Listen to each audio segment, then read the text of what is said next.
on that clustering of balls within the blue 2, purple 4, and the brown red. 7. Yes, that's But right. the cue ball, apparently the spin did not go off. That is the best option of Edgy Geronimo so far. On that short side, using the purple 4.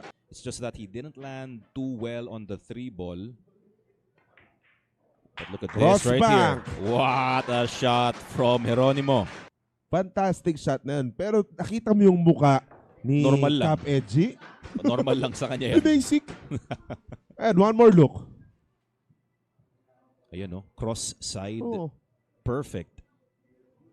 Pero yung ano niya ngayon, yung itsura niya ngayon, parang talagang game on. Game on yung itsura.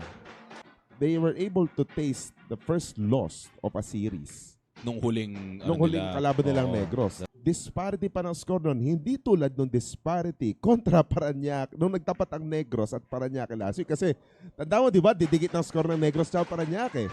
Looking to get his second rack para sa kanyang team.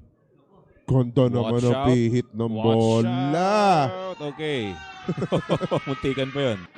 Si Cap Edgy and Quezon City will get ahead in this matchup 2 racks to none.